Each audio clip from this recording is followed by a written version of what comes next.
how you doing today, bro?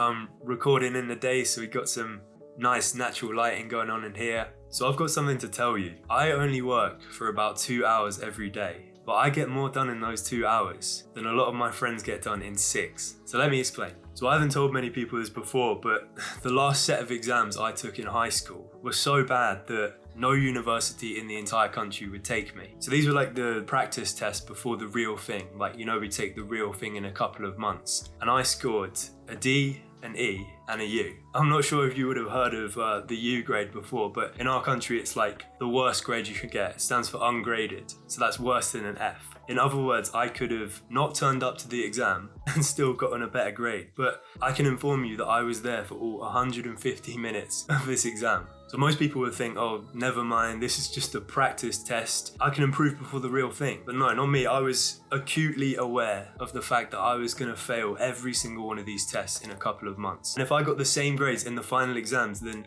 I can truthfully say that there would be no single university in the country that would even look at my application. So I'd love to tell you that the reason I did end up going to university was because of this amazing comeback story where I turned it all around and I proved my teachers wrong. But no, my exams got cancelled because of COVID. I was part of the COVID generation. The UK government came up with this algorithm that gave me my final grades based on like predicted grades or whatever. But with those grades, I got into a fairly respectable university and a good course. And to this day, I feel like I lucked out in the best way. Like, I know COVID was a very bad time for a lot of people, but it feels like there was a higher power watching over me that year, I swear. But yeah, to get to the point, through all of that chaos, I had a few quite big realizations about myself. First one being that I can't study in the traditional way. I can't sit down in front of a textbook for 5 hours straight and just expect to absorb the information. Like, I've had varying levels of success throughout school, like from being a painfully average student to being the worst student in the class at some point, but I've never really gotten good grades through studying like that. I never found it particularly enjoyable or sustainable. But university just being a clean slate, and let's be honest, I had big money on the line. I knew I had to get my shit together. And you know what? 3 years later, I graduated as the top performing student in the entire class. The course was design and engineering, so not an easy course by any means. And you know what? You're gonna think I'm lying. I did that whilst having a social life, whilst staying up late, whilst going to parties. I was literally the guy who'd arrive late to every single lesson, but I was still top of the class. If you didn't think I was lying before, you're gonna think I'm lying now. I did all that by studying for about 2 hours a day, give or take. And just to be clear, like, this doesn't include lecture time. Like, this was all independent study. But even still, think about how much more free time I had than the average university student. It was a hell of a lot more. And that was the point of it all. This system that I created for myself was to study smarter, not harder, which is a term that everyone loves these days, but I don't really think most people have a grasp of what it looks like in practice. And guess what? I've finished university now, but I'm still using this same system. I'm using it to do things like continue to make YouTube videos, even whilst working a 9 to 5. So that's what I'm going to share with you today. So if you're like me, you're not academically gifted in the traditional sense, but you still have quite high hopes for yourself. You still want to do well. And at the same time, you value your free time. This is the video for you. So let me introduce you to a concept called deep work. So I feel like because of school, we have this unrealistic expectation of what a good study session looks like. Like, I remember sitting in biology class or wherever and thinking, this teacher, this fucking bitch,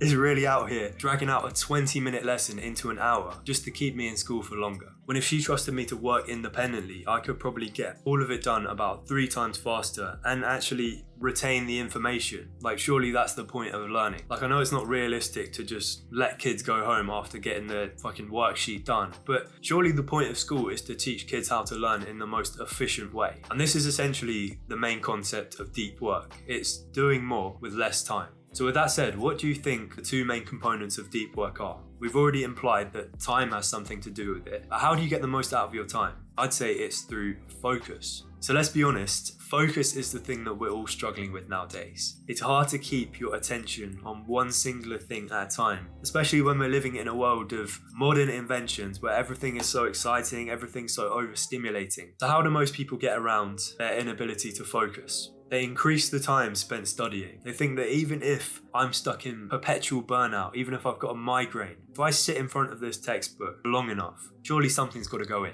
And like, maybe that works for some people, but let's be honest, that's just fucking stupid. Who wants to do that? That is the opposite of deep work. It is shallow work. So what I realized was, even if I had all the time in the world, it was meaningless if I couldn't make the most of it. The problem isn't time, it's my lack of ability to focus. That's why I scored a U in my exam. And this is all a concept that I learned from the book Deep Work by Cal Newport. I'm gonna give you like the condensed version. I'm gonna wrap up all the main points for you. So very important from this book, Deep Work, is the idea that focus is not something that's predetermined. You're not born with a set level of focus. Focus is actually a skill. Focus is something that you can work on to improve. Like for a long time, I just thought I was a fucking dumbass, and like I still am, to be fair, but I'd just be reading like the same page 10 times over, and then at the end of it, I wouldn't be able to recall a single piece of information. Is my brain broken? Am I on the spectrum or something? But like, actually, it was my inability to focus for long periods of time. Or rather, it was my lack of ability to focus on one thing at a time. And actually, with a little bit of effort, you can train your mind's ability to concentrate for long periods of time without getting distracted. Like, let's be real, that's what everyone wants, to do more with less. So you might disagree with this, but don't shoot the messenger. Our brains have this natural limit on the amount of time we can focus intensely for each day. So for like the great minds, the thought leaders, the entrepreneurs, they're only able to focus intensely on a task for about 4 hours a day. And after that 4 hours, their mind just can't go there anymore. Their focus is just shot. So for them, it's about 4 hours. But for you and me, it looks more like 1 or 2 hours. So to be clear, I'm talking about extreme levels of focus reserved for the most important tasks, aka not cleaning out your emails or just attending some morning meeting. I'm talking about things that are incredibly cognitively demanding. And I know you're probably thinking like 1 to 2 hours doesn't sound like enough. Like, how am I going to get the results I want studying 1 to 2 hours? Bro, if you're locked in, if you're in the zone and focused intensely, you're going to get more done in those 2 hours than like the average little monkey brain individual gets done in 6. Like, trust me, that was me before I tried this. I think we need to do what we can to just shatter that self-limiting belief, because honestly, you can get a good amount of work done in just 1 or 2 hours if you really put your mind to it. So that 1 to 2 hours is what we call a deep work session. It is a session of work reserved for the most cognitively demanding tasks. So whether it's studying for exams or like trying to build a business from the ground up, this period should be reserved for the most high priority tasks that just need to be done ASAP. And get this, it's through integrating one of these deep work sessions every single morning that you can level up your skill of focus. So before doing this, you know my productivity was trash. That pattern from high school was continuing in university. I was just falling behind on absolutely everything. But I started doing 1 hour, literally just 1 hour of deep focused work every single morning where I just concentrate intensely. And I'm not gonna lie, in the first few weeks, my focus was terrible. Like, that's why I only did it for like 1 hour at first, because my brain was just so overstimulated. I just wanted to look elsewhere. I needed some fucking like Subway Surfers video in the background. But this is just your disclaimer. You're not gonna be perfect at it the first time you attempt. But to experience the benefits, you do have to just keep coming back day after day to train your mind to resist those distractions and just focus on one thing at a time. That's what I did. I just kept coming back week after week, and within a couple of them I started to feel like 10% less of a dumbass. And then just as the months went by, I pushed it from 1 hour to an hour and a half to 2 hours. And I say nowadays I probably have about 2.5 hours sustained focus and attention in me a day, which to be honest, for most people that is more than enough. So let me take the chance to tell you about what isn't a deep work session. Deep work is not going to the library with your friends for a group study session. It is not studying with like one AirPod in, listening to fucking drill music. It is not studying for 5 hours at a time and getting burnt out. The whole point of deep work is to get into this flow state where it feels like it's just you and the work. There's nothing else going on in the world but you and this task. So if you surround yourself with just distracting people and just tapping you on the shoulder every 5 minutes, you're gonna break that focus and it's gonna take you another 10 minutes to get back into that flow state. That is just like the least time efficient way of studying. I know it's not glamorous, it's not aesthetic, but the best way for me to study, the ideal conditions, is just by myself, early morning, in a dark room, no electronics apart from obviously the laptop, just peace and quiet and tranquility. The best time to work is easily the early morning, just because of the fact that your schedule is guaranteed to be free. There's no fucking idiots trying to call you. You don't have to be anywhere. You don't really have any responsibilities at that time of day. And I don't know about you, but just for my mental health's sake, it's better for me to get those difficult, important tasks done early on in the day, just so I can not be worrying about them. So to reiterate, if you want to improve your ability to focus with intensity and for longer periods of time, and get into the habit of scheduling these deep work sessions for 1 to 2 hours every single day, preferably in the morning or at a time when you can enter flow state without being distracted. So the next study hack is to drink more water. No, I'm kidding. So this is an absolute lifesaver if you're the type of guy who just can't sit down to work.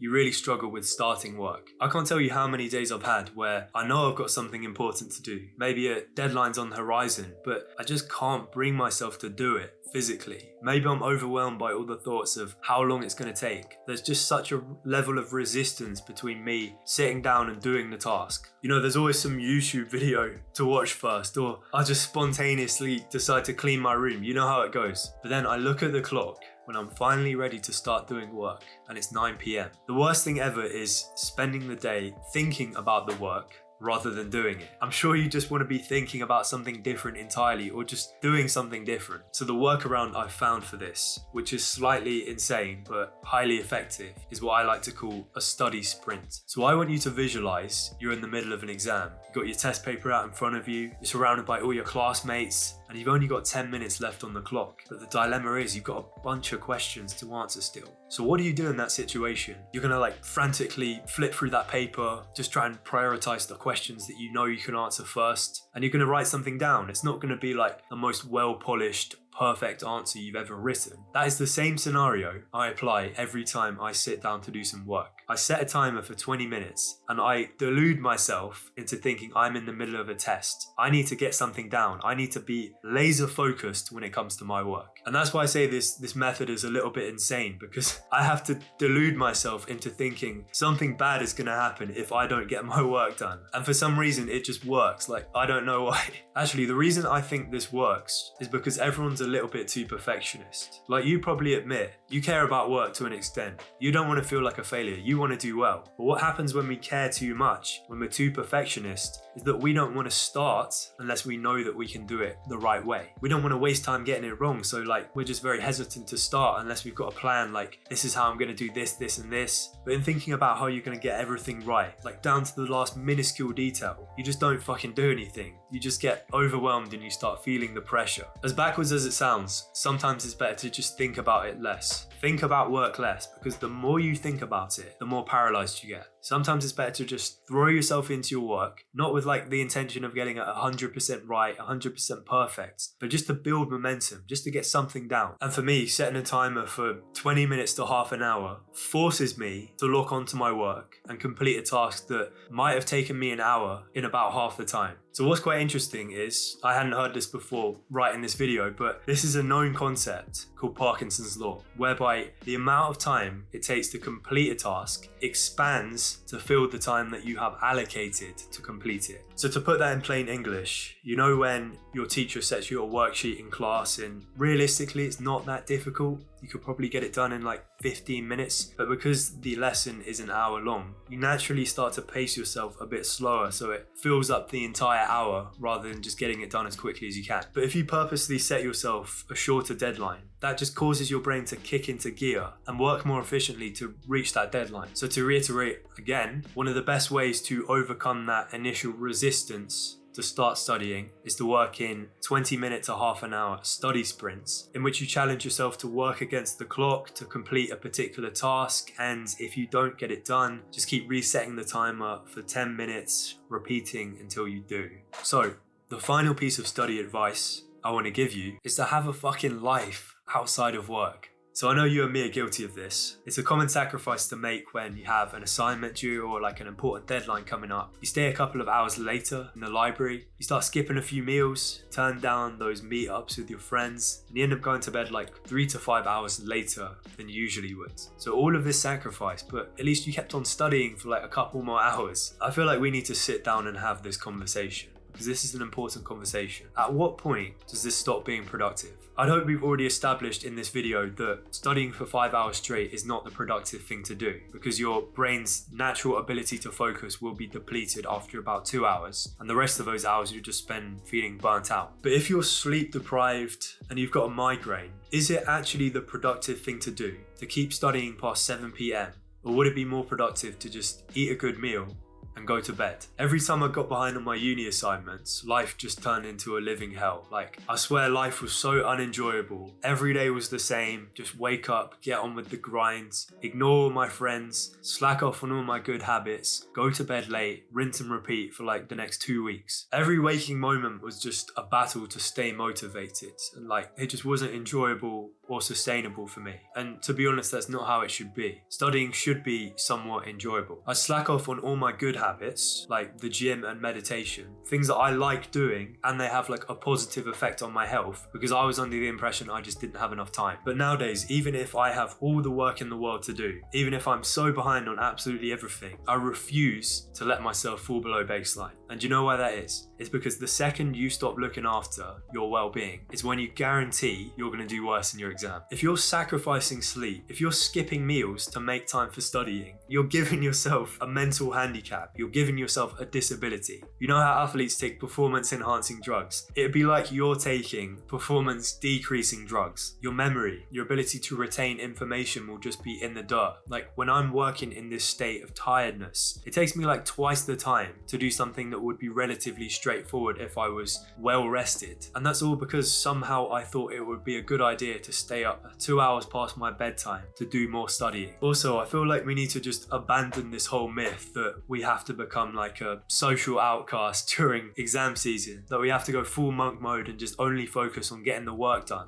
Because honestly, during exam season, I was still doing so much degenerate stuff. I was still meeting up with my friends. I was still watching movies, but after my deep work sessions. And compared to my classmates who just shut themselves in, staring at a textbook for like 5 hours straight, I still came top of the class. If you just quit doing all of the shit that you love in favor of the slog of revision and studying, all that's going to do is make you hate the act of studying. It's about achieving the right balance. It's going to bed knowing that you've gotten enough done today. You've actually achieved some shit. But it's also maintaining the right positive frame of mind that allows you to come back and do it all again the next day. And I'm sorry, you're not going to get that studying for 5 hours a day and ignoring all your friends. So to round up this video, and yes, I'm aware it's been a long one, you know how people say quality over quantity? I can't think of a better example to apply that than when it comes to studying. True productivity should be efficient. It shouldn't come at the cost of your physical and mental health. And most of all, it should be enjoyable. Take care, bro. I'll see you in the next one.